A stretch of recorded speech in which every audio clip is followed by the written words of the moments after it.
بسم اللہ الرحمن الرحیم۔ السلام علیکم۔ اماں اماں کہاں ہے تو؟ مجھے چاندی کی آواز سنائی دی تو میں مسکرا دی تھی۔ اس کا ایک بھی پل میرے بغیر نہیں گزر سکتا تھا۔ وہ ابھی چند لمحے پہلے ہی اپنی سہیلی کے ساتھ کھیلنے نکلی تھی، بلکہ میں نے اسے زبردستی کھیلنے کے لیے بھیجا تھا۔ اپنی ہمجولیوں میں کھیل کر کچھ تو دنیا کی سمجھ بوجھ آئے گی، ورنہ وہ تو سارا دن ماں کے گھٹنے سے ہی لگی بیٹھی رہتی تھی۔ اور ابھی اسے بھیجے 2 منٹ بھی نہیں گزرے تھے کہ وہ اماں اماں کی گردان کرتی پلٹ آئی تھی۔ وہ کمرے میں داخل ہوئی تو میں نے اس کی طرف سوالیہ نظروں سے دیکھا تھا۔ وہ ہاتھ میں اپنی پسندیدہ کپڑے کی گڑیا پکڑے منہ بسور رہی تھی۔ میں نے پہلے اپنی گڑیا اور پھر اس کی گڑیا پر ایک سرسری نظر دوڑائی تھی۔ میری نگاہ اس کے پھٹے بازو پر ٹک گئی تھی۔ اماں دیکھنا، حنیف نے میری گڑیا پھاڑ دی ہے۔ اس نے محلے میں رہنے والے ایک لڑکے حنیف کا نام لیا تھا۔ حنیف کو اللہ جانے اس سے کیا بیر تھا۔ وہ ہمیشہ ہی چاندی کے پیچھے پڑا رہتا تھا۔ حالانکہ چاندی اس سے پورے 10 سال چھوٹی تھی، مگر میں نے کئی بار اسے چاندی کی چیزوں کو نقصان پہنچاتے دیکھا تھا۔ ویسے تو سبھی بچے چاندی سے کھچے کھچے رہا کرتے تھے، کیونکہ چاندی زیادہ گھلتی ملتی نہیں تھی، مگر حنیف کو چاندی سے کچھ زیادہ ہی مسئلہ تھا۔ چاندی کی آنکھیں آنسوؤں سے بھری ہوئی تھیں۔ یہ گڑیا میں نے چاندی کو اپنے ہاتھوں سے بنا کر دی تھی۔ آس پڑوس کی سبھی لڑکیوں کے پاس گڑیا تھیں جو ان کے باپ نے انہیں بازار سے لا کر دی تھی۔ چاندی نے ایک شام کہا تھا کہ اگر اس کے پاس اس کا باپ ہوتا تو وہ بھی اسے ویسی ہی گڑیا لا کر دیتا۔ اس کی بات سن کر میں تڑپ گئی تھی۔ میں نہیں چاہتی تھی کہ میری بیٹی کی زندگی میں کوئی کمی رہ جائے۔ میں نے اس سے وعدہ کر لیا تھا کہ میں اسے بہت پیاری سی گڑیا بنا کر دوں گی۔ وہ بھی خوش ہو کر گڑیا کے انتظار میں لگ گئی تھی۔ میں نے ساری رات لگا کر اگلے ہی دن گڑیا بنا کر اسے تھما دی تھی۔ وہ گڑیا دیکھ کر بے حد خوش ہو گئی تھی۔ میرے اندر جو خوف تھا کہ نہ جانے اسے ہاتھ کی بنی گڑیا پسند آئے گی یا نہیں، وہ اڑن چھو ہو گیا تھا۔ اسے وہ گڑیا بے حد پسند آئی تھی، اور نہ جانے کیسے اس حنیف کے بچے نے اس کا بازو پھاڑ دیا تھا۔ میں نے اس سے فوراً گڑیا پکڑ لی تھی اور سلائی مشین سے اس کے بازو کو سلائی لگا دی تھی۔ چاندی اپنی گڑیا کے ساتھ کھیل میں مگن ہو گئی تھی۔ میرا نام شبنم ہے۔ اماں ابا پیار سے شبو بلاتے تھے۔ میں اپنے والدین کی اکلوتی بیٹی تھی، جبکہ چاندی میری اکلوتی بیٹی تھی۔ جن حالات میں چاندی پیدا ہوئی تھی، مجھے نہیں لگتا تھا کہ وہ یہ زندگی جی بھی پائے گی، مگر شاید چاندی میں بھی میری طرح کا حوصلہ اور صبر تھا، لہٰذا وہ بچ گئی تھی اور اس دنیا میں اپنی ماں کے پاس چلی آئی تھی۔ اس کے بغیر میری زندگی بالکل ادھوری تھی۔ ہم دونوں کا ایک دوسرے کے سوا کوئی نہیں تھا۔ چاندی کا باپ اس کے پیدا ہونے سے پہلے ہی ہمیں چھوڑ کر جا چکا تھا، اور اس کی ہمیں چھوڑ جانے کی وجہ کوئی اور نہیں بلکہ چاندی ہی تھی۔ میں نے اپنے قد سے بھی اونچا خواب دیکھ لیا تھا اور امیر خاندان کے چشم و چراغ سے شادی کر لی تھی، مگر وہ چراغ بجھنے میں چند مہینے ہی لگے تھے۔ معاملہ میری سوچ سے بھی پہلے ختم ہو گیا تھا۔ میں بچپن سے ہی بہت خوبصورت تھی۔ جو مجھے ایک بار دیکھ لیتا تھا واپس پلٹ کر ضرور دیکھتا تھا۔ میں خوبصورتی میں بالکل اپنی اماں پہ گئی تھی۔ میری اماں بھی بے انتہا حسین اور جمیل تھی، اور ابا اماں کا دیوانہ تھا۔ میری اماں اور ابا کی بھی محبت کی شادی تھی۔ اماں کی خوبصورتی اور ابا کا اخلاق ایک دوسرے کی پسند بن گیا تھا۔ ابا اس زمانے میں بھی چھپ چھپ کر اماں کو چٹھیاں لکھا کرتے تھے۔ اماں ابا ایک دوسرے کی محبت کے قصے سناتے اپنے ماضی میں کھو جاتے تھے۔ میں نے ان دونوں سے ہمیشہ محبت کرنا سیکھا تھا۔ اماں ایک امیر باپ کی بیٹی، جبکہ ابا غریب گھرانے سے تعلق رکھتے تھے۔ اماں کے لیے اونچے خاندانوں میں اچھے رشتے موجود تھے، مگر اماں کی ہاں صرف ابا کے لیے تھی۔ اماں نے غربت میں گزارا کر لیا، مگر نہ تو کبھی ابا کا ساتھ چھوڑا تھا اور نہ کبھی کوئی گلا شکوہ کیا تھا۔ انہوں نے محبت کو کبھی رسوا نہیں ہونے دیا تھا۔ محبت کی تھی تو نبھائی بھی کمال تھی۔ مجھے بھی ایک انسان سے محبت ہو گئی تھی، مگر یہاں حساب الٹا تھا۔ وہ امیر خاندان سے، جبکہ میں غریب باپ کی بیٹی تھی، مگر محبت کی شروعات اس کی طرف سے تھی۔ اسے میری خوبصورتی بھا گئی تھی اور وہ میرا دیوانہ بنا پیچھے پیچھے میرے گھر تک آ گیا تھا۔ دراصل میرے ابا کی ایک چھوٹی سی کریانے کی دکان تھی جو گھر سے کچھ فاصلے پر تھی۔ ابا جب کسی کام سے کہیں جایا کرتا تھا تو میں یا کبھی اماں دکان پر بیٹھ جایا کرتے تھے۔ چونکہ دکان پر زیادہ تر محلے کی خواتین ہی روزانہ کا سودا سلف لینے آیا کرتی تھی، اس دن ابا اپنے کسی دوست کی عیادت کو گیا تھا۔ میں دکان پر موجود ادھر ادھر پڑی چیزوں کا جائزہ لے رہی تھی تاکہ ابا کو بتا سکوں کہ کون سی چیز منگوا لینی چاہیے۔ اچانک ایک گاڑی دکان کے سامنے آ رکی تھی۔ گاڑی میں بیٹھا سوٹڈ بوٹڈ آدمی گاڑی سے نکل کر باہر آیا تھا۔ وہ سیدھا میری طرف ہی چلا آیا تھا۔ وہ مجھے دیکھ کر چونک گیا تھا۔ وہ ہاتھ میں پرچی پکڑے کوئی پتہ معلوم کر رہا تھا۔ وہ پتہ ہمارے علاقے کا نہیں تھا۔ میں نے اسے بتایا تھا کہ وہ غلط سمت آ گیا تھا۔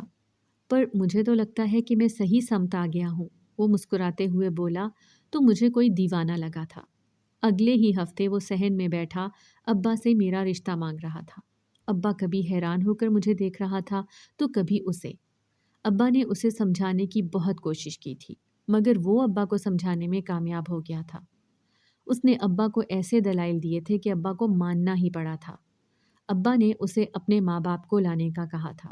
اس نے ابا کو صاف بتا دیا تھا کہ اس کے ماں باپ کبھی اس شادی کے لیے راضی نہیں ہوں گے۔ ابا نے شرط رکھ دی تھی کہ جب تک اس کے ماں باپ نہیں آئیں گے بات آگے نہیں بڑھے گی۔ وہ بھی ضد کا پکا نکلا تھا۔ اگلے ہی ہفتے وہ ماں باپ سمیت ایک بار پھر ابا کی دہلیز پر موجود تھا۔ میں چونکہ اس وقت کم عمر تھی لہٰذا ابا نے شادی کے بجائے منگنی کرنے کو ترجیح دی تھی۔ ابا کو تیاری کرنے کے لیے بھی کچھ وقت درکار تھا اور یوں منگنی کے بعد میری محبت کا آغاز ہوا تھا۔ میں نے خود کو اماں کے روپ میں ہی دیکھا تھا۔ جیسے اماں ابا پہ جان چھڑکتی تھیں ایسے ہی مجھے لگتا تھا کہ میرا ہونے والا شوہر بھی مجھ پر جان چھڑکے گا۔ منگنی سے شادی تک کا عرصہ بڑا خوشگوار گزرا تھا اور میں کبیر کی دلہن بن کر اس کے آنگن میں اتر آئی تھی۔ اس کے ماں باپ اس سے ناراض تھے اور اسے الگ گھر دے دیا گیا تھا۔ کبیر اور میں ایک دوسرے کو پا کر بے حد خوش تھے۔ وہ مجھے اپنے دوستوں کی طرف سے کی گئی دعوتوں میں لے گیا تھا، مگر رفتہ رفتہ اسے احساس ہوا تھا کہ میں صرف خوبصورت تھی مگر مجھ میں عقل نام کو نہیں تھی۔ میں نے ساری زندگی سادگی میں گزاری تھی، نہ کہیں زیادہ آنا جانا رہا تھا۔ کبیر کا کہنا تھا کہ مجھے لوگوں سے ملنے کے طور طریقے معلوم نہیں تھے۔ وقت کے ساتھ اسے احساس ہو گیا تھا کہ اس نے مجھ سے شادی کر کے ایک بڑی غلطی کر لی تھی۔ اس کا کہنا تھا کہ میں اس کے ساتھ نہیں چل سکتی تھی۔ مجھے زندگی گزارنے کا طریقہ سلیقہ ہی معلوم نہیں تھا۔ میں بہت جلد اس کے دل سے اتر گئی تھی۔ میں اس کی توجہ واپس پانے کے لیے بھی کچھ نہیں کر سکی تھی۔ میں حاملہ ہوئی تو مجھے کچھ امید جاگی تھی کہ شاید وہ میری طرف لوٹ آئے گا، مگر وہ یہ خبر سن کر خوش نہیں ہوا تھا۔ اس کا کہنا تھا کہ وہ مجھ سے بچہ چاہتا ہی نہیں تھا۔ میری امید ٹوٹتی گئی جب وہ مجھے ماں باپ کی دہلیز پر چھوڑ کر کبھی واپس نہیں پلٹا تھا۔ ابا نے اس سے رابطہ کرنے کی بے حد کوشش کی تھی مگر ناکام رہے تھے۔ ابا کئی بار اس کے ماں باپ کے پاس بھی گئے مگر انہوں نے ابا کو صاف جواب دے دیا تھا۔ ان کا کہنا تھا کہ اگر ہمارا بیٹا ہمارے ہاتھ میں ہوتا تو وہ آپ کی بیٹی سے کبھی شادی ہی نہ کرتا۔ ابا مایوس لوٹ آیا تھا۔ ساری زندگی اماں اور ابا کی بے حد خوشگوار گزری تھی، مگر اب میں ان کی اداسی کی وجہ بن گئی تھی۔ وہ دونوں میری وجہ سے غمگین رہا کرتے۔ میرا حاملہ ہونے کا سفر شدید تکلیف اور بیماری میں گزرا تھا۔ میں بے حد غمزدہ، زندگی سے بھی نا امید ہو چکی تھی۔ چاندی بے حد کمزور پیدا ہوئی تھی۔ اس کے بچنے کی امید بالکل صفر تھی، مگر چند دنوں میں ہی اس کی طبیعت کافی بہتر ہونا شروع ہو گئی تھی۔ چاندی کے پیدا ہونے پر میں نے کافی عرصے بعد اپنے ماں باپ کے چہروں پر خوشی دیکھی تھی۔ چاندی کے لیے بھی ہم تینوں ہی اداس تھے کہ یہ معصوم جان کتنی بد نصیب تھی کہ اس کا باپ اس کی شکل دیکھنے تک نہ آیا تھا۔ کبیر نہ جانے کہاں غائب ہو گیا تھا۔ ابا نے کبیر کے ماں باپ کو چاندی کے پیدا ہونے کی اطلاع پہنچا دی تھی۔ وہ کچھ وقت بعد ساز و سامان کے ساتھ چاندی کو دیکھنے آئے تھے۔ ابا نے کہا تھا کہ بچی کو باپ کی ضرورت ہے نہ کہ چیزوں کی۔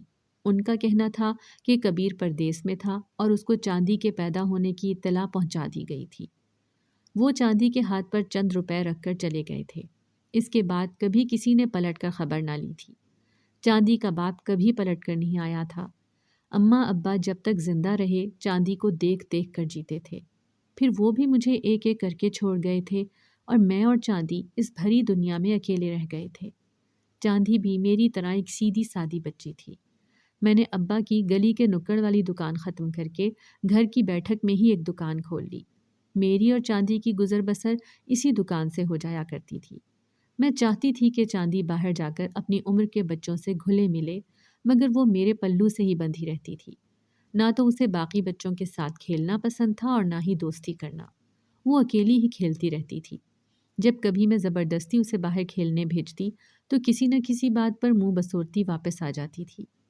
جب تک میرے ابا زندہ رہے تھے، چاندی ان کے گلے کا ہار بنی رہی تھی، مگر اب وہ خود کو اکیلا محسوس کرنے لگی تھی۔ وہ باقی بچوں کو اپنے ماں باپ اور بہن بھائیوں کے ساتھ دیکھتی تو مجھ سے سوالات کرتی تھی، مگر میں اس کے کسی سوال کا کوئی جواب نہیں دیتی تھی۔ میں اسے کیا بتاتی کہ اس کا باپ تو اسے دیکھنے تک نہ آیا تھا۔ میری خاموشی دیکھ کر رفتہ رفتہ چاندی نے سوالات کرنے چھوڑ دیے تھے۔ شاید وہ خود ہی سمجھ گئی تھی کہ کچھ سوالوں کے جوابات دینا کس قدر مشکل تھا۔ چاندی 10 سال کی ہوئی تو اسے نہ جانے کیسے برس کی بیماری ہو گئی تھی۔ اس کے جسم پر بے تحاشا سفید نشان پڑ گئے تھے جو گزرتے وقت کے ساتھ ساتھ پھیلتے جا رہے تھے۔ اس کا علاج جاری تھا مگر کوئی خاطر خواہ افاقہ نہیں ہوا تھا۔ میں نے مختلف حکیموں سے اس کا علاج جاری رکھا تھا۔ بالآخر اس کی بیماری ختم ہو گئی تھی، مگر جو سفید نشان اس کے جسم پر پڑ گئے تھے وہ ٹھیک نہیں ہوئے تھے۔ وہ نشان اس کے جسم پر بے حد برے لگتے تھے، مگر یہ شکر تھا کہ وہ نشان صرف اس کے جسم پر ہی تھے، اس کے ہاتھ، پاؤں اور چہرے پر نہیں تھے۔ میں پریشانی سے گھر کے صحن میں ادھر ادھر ٹہل رہی تھی۔ آج چاندی کے میٹرک کے سالانہ امتحانات کا آخری پرچہ تھا، مگر وہ ابھی تک نہیں لوٹی تھی۔ عموماً وہ اس وقت تک لوٹ آیا کرتی تھی۔ شاید آخری پرچے والے دن اس کی ہم جماعت نے کچھ زیادہ دیر رکنے کا منصوبہ بنا لیا ہو تاکہ آپس میں گپ شپ کی جا سکے، مگر چاندی نے مجھے اس بارے میں کچھ نہیں بتایا تھا۔ مختلف سوچیں میرے ذہن میں آ رہی تھیں۔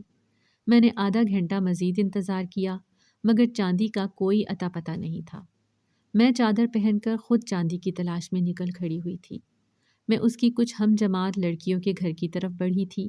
وہ سب ایک دوسرے کے ساتھ مل کر اکٹھی پیدل ہی آ جایا کرتی تھی۔ چاندی کی ہم جماعت کی بات سن کر میرے ہوش اڑ گئے تھے۔ اس کا کہنا تھا کہ وہ حنیف کے ساتھ موٹر سائیکل پر بیٹھ کر کہیں چلی گئی تھی۔ میں حیران پریشان وہاں سے واپس نکلی تھی۔ چاندی حنیف کو بالکل پسند نہیں کرتی تھی، بلکہ وہ اس سے چڑتی تھی۔ حنیف آتے جاتے اس سے فری ہونے کی کوشش کرتا تھا، مگر اس نے حنیف کو کبھی منہ نہیں لگایا تھا۔ چاندی نے مجھے یہ بات بتائی ہوئی تھی کہ حنیف اسے راستے میں تنگ کرتا تھا۔ میں نے چاندی کو یہی تاکید کی تھی کہ وہ حنیف کو نظر انداز کرے گی تو وہ خود ہی باز آ جائے گا، اور وہ یہی کرتی تھی۔ وہ اس کے ساتھ اپنی مرضی سے کیسے جا سکتی تھی؟ میں حنیف کے گھر کے دروازے پر پہنچ گئی۔ میں نے گھنٹی پر انگلی رکھ کر ہٹائی نہیں تھی۔ مسلسل بجتی گھنٹی سے اس کی ماں بڑبڑاتی ہوئی باہر آ رہی تھی۔ مجھے کھڑے دیکھ کر وہ کچھ حیران تھی، کیونکہ میں آج تک کبھی اس کے دروازے پر نہیں گئی تھی۔ میں نے اس سے حنیف کے متعلق پوچھا تو معلوم ہوا تھا کہ وہ گھر پر نہیں تھا۔ وہ کہاں گیا تھا یہ اس کی ماں کو بھی نہیں معلوم تھا۔ میں اپنی بیٹی کے غائب ہونے پر یوں ہاتھ پر ہاتھ رکھ کر تو نہیں بیٹھ سکتی تھی، لہٰذا میں اس کی تلاش میں آگے کی طرف بڑھ گئی تھی۔ میں بڑی سڑک کی طرف گئی تو مجھے سامنے سے چاندی آتی دکھائی دی۔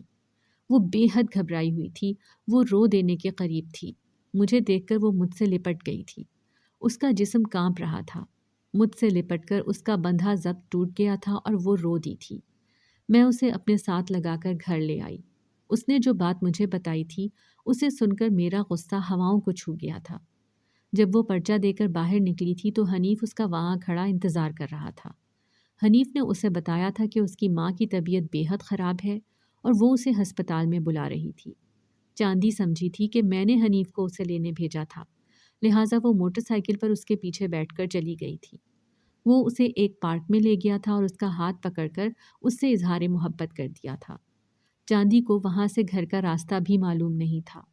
چاندی اس کی منتیں کرتی رہی تھی کہ وہ اسے گھر چھوڑ آئے، مگر وہ چاندی سے اس کے جواب کا طلبگار تھا۔ اچانک اس کی نظر چاندی کے بازوؤں پر پڑی تھی جس پر برس کے نشان واضح تھے۔ وہ حیران ہوتا اس کے بازو پر پڑے نشان دیکھ رہا تھا۔ اسے چاندی کے برس زدہ بازوؤں سے گھن محسوس ہوئی تھی۔ وہ بولا تھا کہ اسے معلوم نہیں تھا کہ وہ اندر سے ایسی دکھائی دیتی تھی۔ اپنی بات پر وہ خود ہی کہا لگا کر ہنس دیا تھا اور چاندی کو واپس لے آیا تھا۔ چاندی نے مجھے رو رو کر یہ سب بتایا تھا۔ میرا خون کھول اٹھا تھا۔ آخر کب تک میں اور میری بیٹی مردوں کا ظلم اور زیادتی برداشت کرتے رہیں گے؟ اس کی اتنی جرت کیسے ہوئی کہ وہ چاندی کو دھوکہ دے کر لے گیا؟ اگر وہ چاندی کے ساتھ کچھ غلط کر دیتا تو؟ یہ سوچ کر ہی میری روح کانپ گئی تھی۔ شاید یہ حوصلہ اسے میری خاموشی سے ہی ملا تھا۔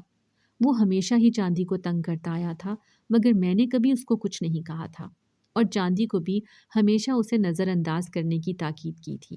اسی لیے وہ یہ جرأت کر گیا تھا، مگر اب نہیں۔ آج تو اس نے حد پار کر دی تھی۔ میں اپنی بیٹی کے معاملے میں ڈرپوک اور بزدل نہیں بنوں گی۔ میں چاندی کو چھوڑ کر دروازے کی طرف بڑھی تھی۔ میں نے گھر سے نکلتے ہوئے دروازے کے پاس پڑا جھاڑو اٹھا لیا تھا۔ وہ یقیناً چاندی کو چھوڑ کر اپنے گھر ہی گیا ہوگا۔ میں نے ایک بار پھر گھنٹی پر ہاتھ رکھ دیا تھا۔ اس بار دروازہ کھولنے والا اس کا باپ تھا۔ کہاں ہے وہ بدذات؟ میں نے اس کے باپ سے پوچھا تو وہ حیران ہوتا بولا تھا، کون بدذات؟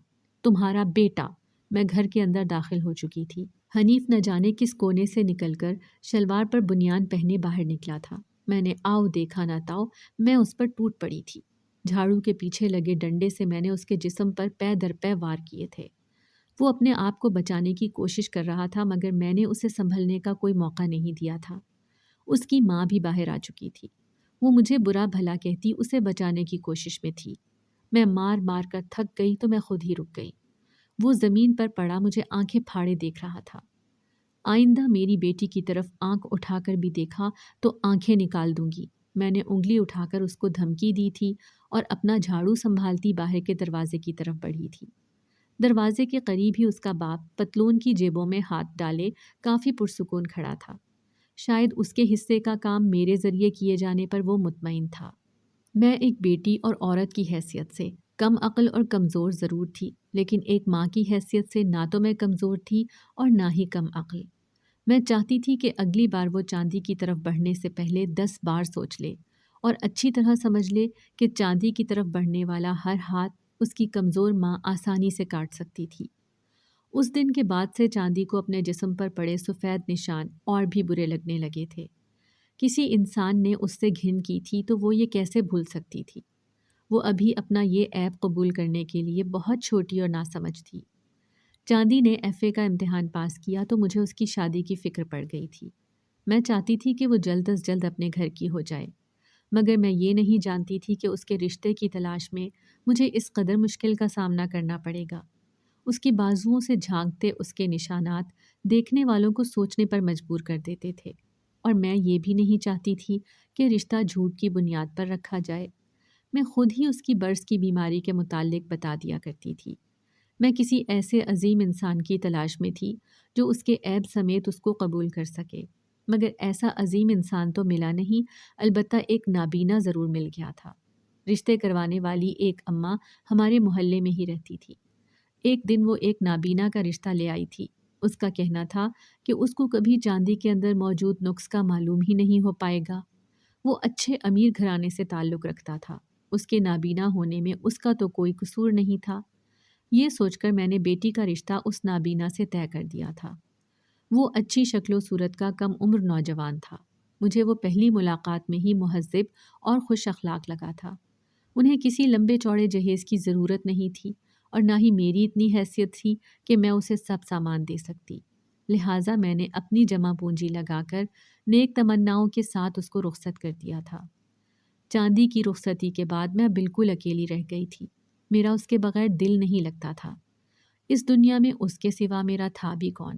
مگر بیٹی نے تو ایک نہ ایک دن رخصت ہونا ہی ہوتا ہے۔ میں اس کے لیے ہمیشہ دعا مانگتی تھی کہ یا خدایا، وہ اپنے گھر میں بسی رہے، اس کی قسمت میری طرح نہ ہو، وہ اپنے شوہر کے دل میں جگہ بنا لے۔ ایک رات میں ابھی عشاء کی نماز پڑھ کر فارغ ہوئی تھی کہ مجھے دروازے پر دستک سنائی دی تھی۔ میں کچھ حیران ہو کر دروازے کی طرف بڑھی تھی۔ عموماً اس وقت کوئی نہیں آتا تھا۔ صحن میں ہی مجھے ایک فقیر کی صدا سنائی دے گئی تھی۔ یقیناً کوئی مجبور ہوگا جو اس وقت بھی مانگ رہا تھا۔ میں پیسے لینے کی غرض سے کمرے میں واپس مڑ گئی تھی۔ اتنی دیر میں مسلسل دستک سنائی دے رہی تھی۔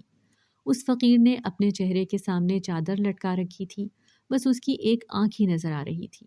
میں نے پیسے اس کی طرف بڑھائے تو اس نے میرے ہاتھ سے پیسے نہیں پکڑے تھے۔ وہ غصے میں بولا کہ بڑا ظلم کیا ہے تو نے اپنی بیٹی کے ساتھ، جب تو مرے گی تو قبر بھی تجھے قبول نہیں کرے گی۔ یہ سن کر میں تو تڑپ گئی، کیونکہ میں نے تو اپنی بیٹی کے ساتھ کبھی ظلم نہیں کیا تھا۔ وہ اپنی بات کہہ کر اگلے ہی لمحے وہاں سے چلا گیا تھا۔ میں اس کی پیٹھ دیکھتی، اس کی بات کا مطلب سمجھتی رہی تھی۔ میں بے حد پریشان تھی۔ میں نے اپنی بیٹی کے ساتھ ایسا کون سا ظلم کیا تھا؟ میں نے ساری رات آنکھوں میں کاٹ دی تھی۔ مجھے صبح ہونے کا انتظار تھا۔ اگلے دن میں بیٹی کا حال پوچھنے اس کے سسرال چلی گئی۔ جو ہی بیٹی کو دیکھا تو ہوش اڑ گئے تھے۔ میں حیران کھڑی اپنی بیٹی اور اس کے ساتھ کھڑے 2 چھوٹے بچوں کو دیکھ رہی تھی، جو پھٹے پرانے فقیروں والے حلیے میں تھے، جبکہ میری بیٹی بھی اسے حلیے میں موجود تھی۔ چاندی مجھے دیکھ کر حیران تھی۔ میں آگے بڑھی ہی تھی کہ میرا داماد بھی کمرے سے نکل آیا تھا۔ وہ خود بھی فقیروں والے حلیے میں تھا۔ اس کی مٹی سے اٹے کپڑے جگہ جگہ سے پھٹے ہوئے تھے۔ وہ چاندی سے بولا تھا کہ چلو جلدی کرو، دیر ہو رہی ہے۔ یہ سب کیا ہے اور تم لوگ اس حلیے میں کہاں جا رہے ہو؟ میں نے اپنی بیٹی سے پوچھا تو وہ چونک گیا تھا۔ اسے نہیں معلوم تھا کہ میں بھی وہاں موجود ہوں، جبکہ چاندی کی آنکھ سے آنسو بہہ نکلا تھا۔ میں سمجھ گئی تھی کہ کچھ گڑبڑ ہے۔ میں نے چاندی کا ہاتھ پکڑا اور اسے وہاں سے نکال لائی تھی۔ میں نے تمام رستے اس سے کوئی بات نہیں کی تھی۔ ہم گھر پہنچے تو وہی فقیر میرے دروازے کے باہر کھڑا تھا۔ شاید وہ ہمارے لوٹنے کے انتظار میں ہی تھا، کیونکہ وہ مجھے دیکھتے ہی وہاں سے رفو چکر ہو گیا تھا۔ میں حیران ہوتی چاندی کو لیے اندر داخل ہوئی تھی۔ کمرے میں داخل ہو کر چاندی پھوٹ پھوٹ کر رو دی تھی۔ میں نے اسے اسی کے رکھے پرانے کپڑوں میں سے ایک جوڑا نکال کر دیا تھا، جو اس جوڑے سے کافی بہتر تھا جو اس نے اس وقت پہن رکھا تھا۔ میں نے اسے خود اپنے ہاتھوں سے کئی سوٹ سلائی کر کے دیے تھے۔ پھر اس نے اتنا گندا اور پھٹا ہوا جوڑا کیوں پہن رکھا تھا؟ وہ فوراً منہ ہاتھ دھو کر کپڑے بدل آئی تھی۔ اب بتاؤ وہ سب کیا تھا؟ اور تم لوگ ایسے فقیروں والے حلیے میں کہاں جانے کے لیے تیار تھے؟ وہ کچھ پرسکون ہوئی تو میں نے اس سے نرم لہجے میں پوچھا تھا، اماں وہ ناصر دراصل ایک فقیر ہی ہے۔ چاندی کے الفاظ نے میرے ارد گرد دھماکہ کیا تھا۔ مگر وہ تو بہت امیر تھا۔ میری آواز کپ کپا گئی تھی۔ مجھے تو اپنے کانوں پر یقین نہیں آیا تھا۔ ہاں اماں، امیر تو ہے، مگر وہ سب مانگنے کی وجہ سے ہی ہے، کیونکہ ایک نابینا انسان کو مانگنے کے علاوہ کوئی کام نہیں ملتا ہے، لہٰذا وہ فٹ پاتھ پر جا کر بیٹھتا ہے۔ اور اس کے ساتھ جو 2 بچے تھے وہ اس کی بہن کے بچے ہیں۔ وہ بھی اس کے ساتھ ہی مانگنے جاتے ہیں، جبکہ اس کی بہن اس کا ہاتھ پکڑ کر اسے لے جاتی تھی۔ نابینا ہونے کی وجہ سے اس کو اچھے پیسے مل جاتے ہیں۔ آج اس کی بہن کی طبیعت ٹھیک نہیں، اس لیے وہ نہیں جا رہی تھی۔ میں پچھلے کئی دنوں سے ناصر کے ساتھ جا رہی ہوں۔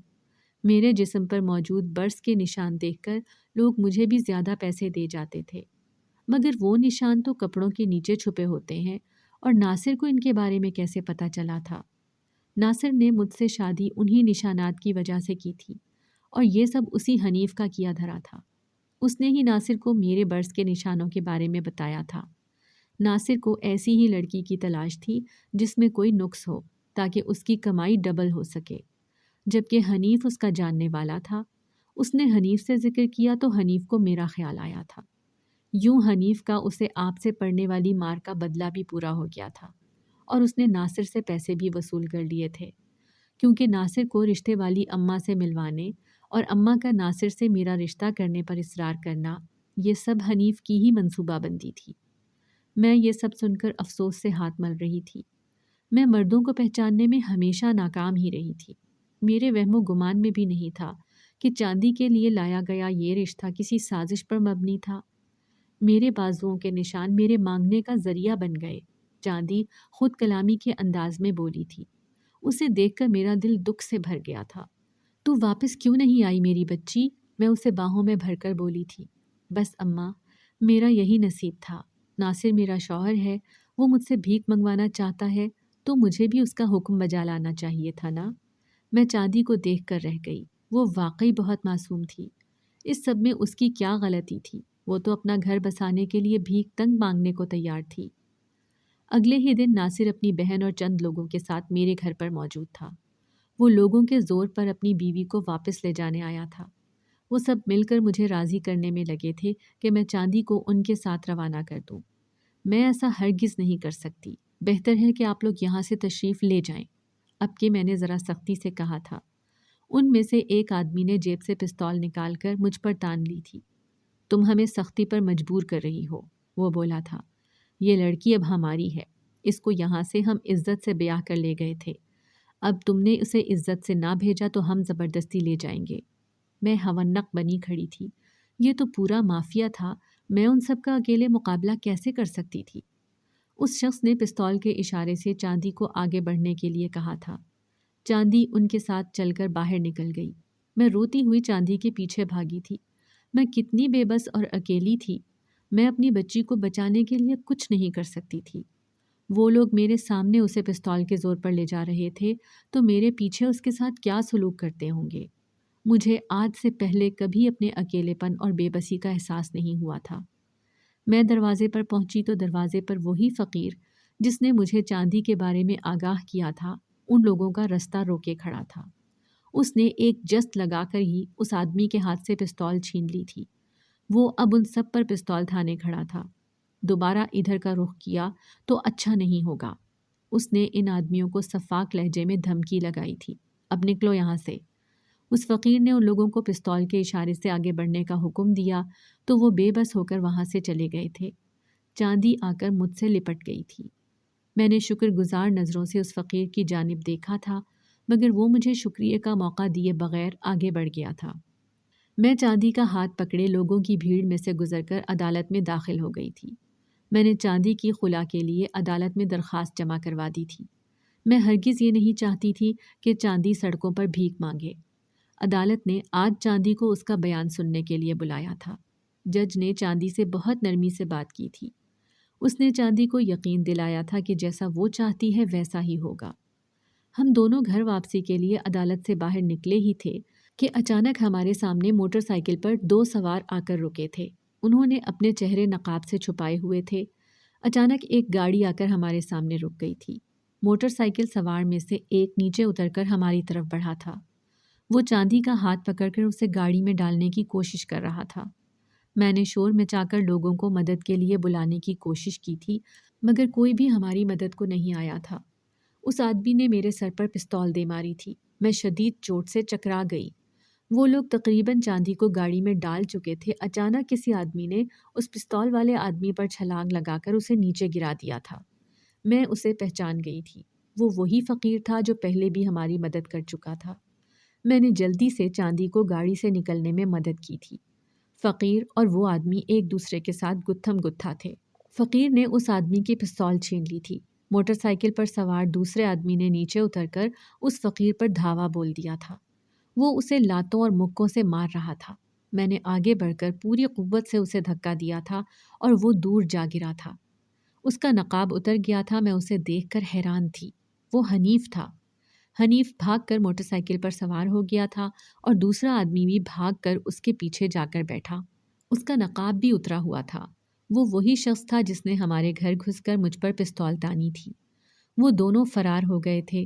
اس فقیر کو کافی چوٹیں آئی تھیں۔ اس سے پہلے کہ وہ اٹھ کر کسی طرف بھاگ جاتا، میں فوراً اس کے سامنے آ گئی تھی۔ اس کے چہرے سے چادر ہٹی ہوئی تھی۔ میں اسے دیکھ کر سناٹے میں تھی۔ میں اتنے سال بعد بھی اس کو پہچان سکتی تھی۔ میں اس کو کبھی بھول ہی نہیں پائی تھی۔ کون سا پل تھا وہ جب اس کا چہرہ میری اندرونی آنکھ سے اوجھل ہوا تھا۔ وہ تو ہر دم میرے ساتھ تھا۔ وہ میرا شوہر اور چاندی کا باپ کبیر تھا۔ وہ میرے سامنے بت بنا کھڑا تھا۔ میں واپس پلٹ گئی تھی۔ میں چاندی کا ہاتھ پکڑے وہاں سے چل دی تھی۔ قدموں کی آواز بتا رہی تھی کہ وہ میرے پیچھے چل رہا تھا۔ میں گھر میں داخل ہو گئی تھی، مگر میں نے دروازہ کھلا رہنے دیا تھا۔ کبیر بھی میرے پیچھے گھر کے اندر آ گیا تھا۔ وہ صحن کے بیچوں بیچ کھڑا تھا۔ میرا دل کر رہا تھا اس کا گریبان پکڑ لوں۔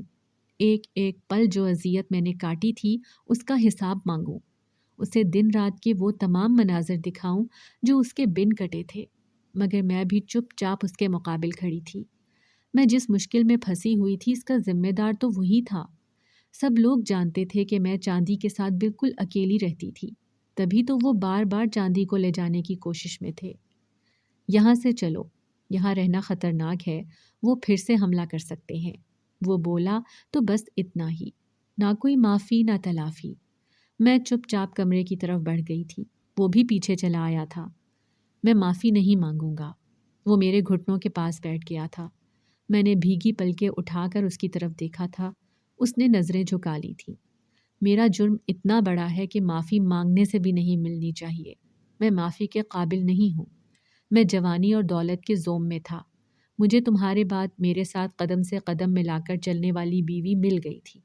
میری اولاد بھی ہو گئی تھی. مجھے کبھی تمہارا اور اپنی اس بیٹی کا خیال تک نہ آیا تھا.